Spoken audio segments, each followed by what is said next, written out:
Bonjour, c'est Gaëlle de la boutique J'aime et Zen qui se trouve 10 rue Pourtoul à Orange. Aujourd'hui, je souhaite vous présenter le cuivre natif. Donc voilà à quoi ressemble le cuivre natif. Voilà, c'est assez, on dirait presque une petite sculpture en fait, à lui tout seul. C'est du cuivre natif qui vient de Michigan pour les morceaux que je vous présente. Mais vous retrouvez du cuivre en France, en Russie, en Suède, voilà. Mais là, ces morceaux-là, ça vient du Michigan.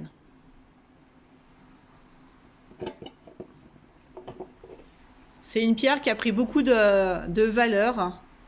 Le cuivre s'épuisant et on en trouve de moins en moins, donc c'est une pierre qui prend en valeur.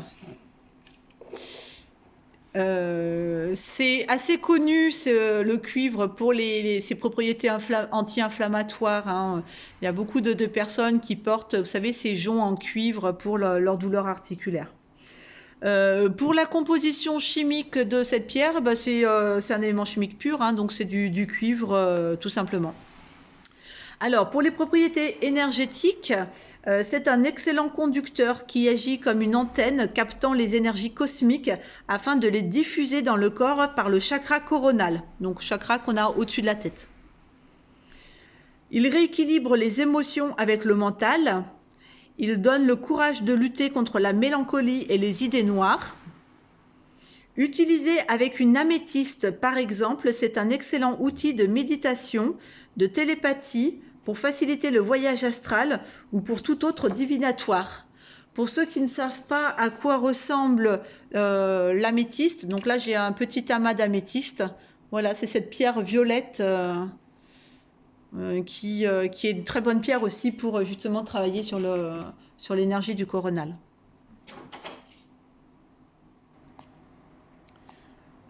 Alors, il aiderait également en cas d'impuissance. C'est une très bonne pierre pour soulager, comme je vous disais, les inflammations, les rhumatismes, les crampes, les sciatiques, la fièvre, les mycoses, les ulcères, etc., etc. Il renforce les défenses de l'organisme et chasse les toxines, ce qui aide à la purification du sang. Il soutient la vésicule biliaire, les reins, les poumons et le foie. Il régularise la fonction des glandes de la thyroïde. On l'utilise pour améliorer l'ouïe, également en cas d'épilepsie, de jaunisse et de transpiration nocturne. Voilà pour les propriétés du cuivre natif.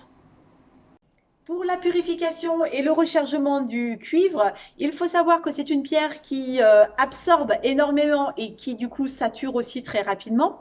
Donc il faudra penser à le faire assez régulièrement. Pour la purification, on va prendre sa pierre, on va la mettre dans un verre d'eau déminéralisée, l'eau de pluie, l'eau de source, l'eau d'une rivière. On évite l'eau du robinet parce qu'il y a du calcaire et du chlore à l'intérieur et que ça peut rendre les pierres poreuses au bout d'un moment. On évite également le sel sur cette pierre-là, puisque ça va l'oxyder et que ça va l'abîmer.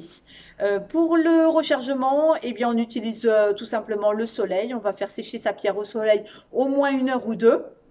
Et sinon, vous pouvez utiliser les amas d'améthyste ou les amas de quartz. Alors, à quoi ça ressemble? Voilà, pour un amas d'améthyste, sur lequel on va aller positionner sa pierre le temps qu'elle recharge. Et la même chose avec donc là, cette petite géode de cristal de roche que j'ai prise, dans laquelle je positionne mon cuivre pour qu'il puisse se redynamiser.